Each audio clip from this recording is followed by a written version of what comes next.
Allah Subhanahu wa taala berfirman, "Wa may yattaqillaha yaj'al lahu makhraja wa yarzuqhu min haitsu la yahtasib."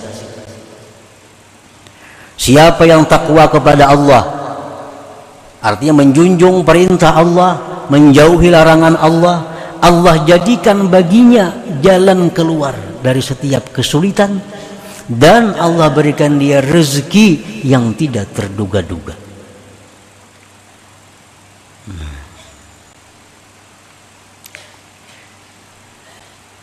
Jadi orang yang ahli ibadat itu kadang mau susah hidupnya, kadang mau sulit. Setiap sulit ada jalan keluarnya, dan selalu ada rezeki yang datang tanpa terduga-duga, tanpa disangka-sangka. Yang direncanakan, yang dihitung bisa gagal, tapi yang kada disangka-sangka itu yang datang. Nah, ini balasan Allah yang disegerakan kepada orang yang taat kepada Allah. Salli wa sallim ya salam ala nabi khairil anam wal ali wa sahbihi. Bismillahirrahmanirrahim. Faman ba'a nafsahu wa amwalahu ila Allah ta'ala awwadahu Allah ajidan bi hadhihi dunya jazaan la'iqan bih thumma zadahu fil akhirah jannatan na'im wan nawara ila wajhihil karim.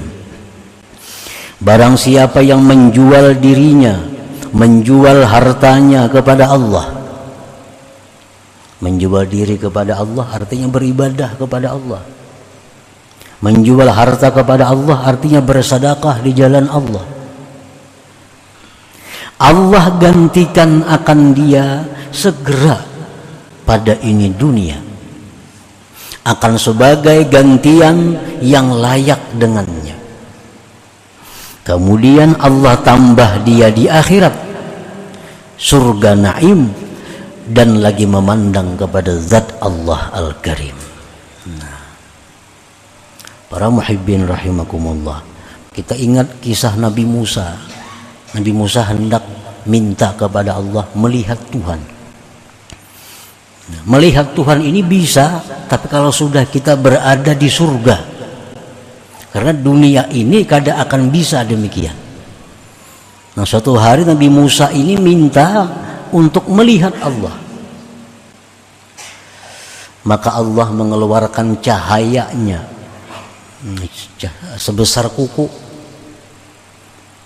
Allah keluarkan cahaya, maka hancurlah itu gunung Tursina.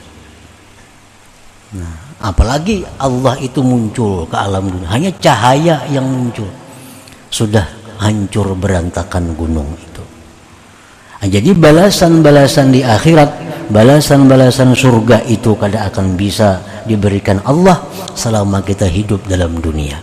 Tetapi Allah tetap memberi balasan kepada kita bila kita beramal dengan balasan yang sesuai, yang layak, yang kita butuhkan, yang kita perlukan di dalam dunia ini. Para muhibbin rahimakumullah, anwa'u jazaillah lil 'amilin al-mu'minin al-mukhlisin fi hadhihi dunya allaiki bihim. Macam-macam balasan Allah bagi orang yang beramal, yang beriman, yang mukhlis pada ini dunia, yang layak dengannya. Apa-apa balasannya yang diberikan Allah kepada orang yang beramal di dalam dunia ini? Apa rupanya balasan yang layak untuk di dunia ini? Jaza anwa'u jazaillah lil 'amilin al-mu'minin al-mukhlisin. Macam-macam balasan Allah bagi orang yang beramal. Orang yang beramal ini syaratnya orang yang beriman. Yang kedua syaratnya ikhlas. Nah, kalau tidak ada dua itu, balasannya kada ada, baik dunia atau akhirat. Kita beribadah tapi kada didasari iman, kada ada balasannya baik di dunia atau di akhirat. Kita beribadah tapi kada ikhlas, kada ada balasannya baik dunia apalagi akhirat. Kita lihat hadis-hadis Rasulullah, man shama ramadhana imanan wahtisaban. Nah, barang siapa puasa bulan Ramadan hal keadaan dia beriman, hal keadaan dia ikhlas.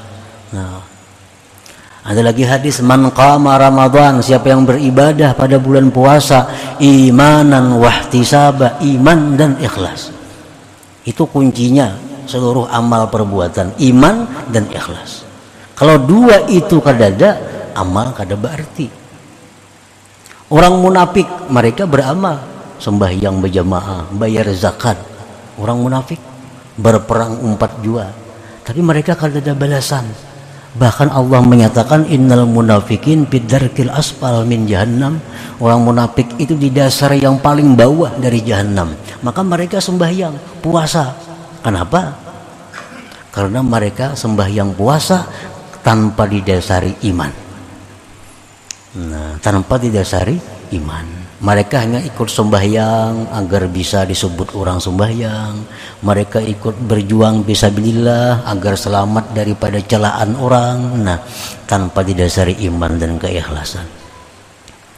Jadi balasan ibadah di dunia dan di akhirat itu terkait dengan iman dan ikhlas. Macam-macam balasan Allah yang patut diberikan di dalam dunia ini. Pertama, al-hayatut thayyibah, kehidupan yang baik. Allah berfirman, man amila salihan min zakarin aw untha wa huwa mu'min falanuhyiyannahu hayatan thayyibah. Barang siapa yang beramal saleh, laki-laki atau perempuan, dan dia beriman, kami berikan dia kehidupan yang baik. Nah, kehidupan yang baik itu adalah balasan yang disegerakan Allah di dalam dunia ini kepada orang-orang yang beribadah kepada Allah. Apa kehidupan yang baik itu? Bagaimana kehidupan ini disebut baik? Para ahli tafsir menyatakan 5 hal. Bila 5 hal ini ada pada diri kita, berarti kehidupan kita kehidupan yang baik. Pertama, ar-rizqul halalut thayyib, rezeki yang halal yang baik. Nah, orang yang beramal ibadah dalam dunia akan diberi Allah balasan segera dalam dunia pula. Balasan yang pertama adalah rezeki yang halal yang baik. Rezeki itu halal baik. Sebab ada rezeki yang halal tapi tidak baik. Ada rezeki yang halal tapi tidak baik. Contohnya, orang bekerja pekerjaan yang halal, misal bertani, beternak. Tetapi dalam bertani, beternak, mereka meninggalkan keperduan mereka. Sembahyang kada sempat, beribadah ini kada sempat karena kesibukan dalam pertaniannya dan peternakannya atau perdagangannya. Padahal hasil bertani itu halal, beternak itu halal, berdagang itu halal, tapi tidak baik. Kenapa? Karena dalam melaksanakannya mereka melalaikan perintah Allah Subhanahu wa ta'ala. Halal tapi tidak baik.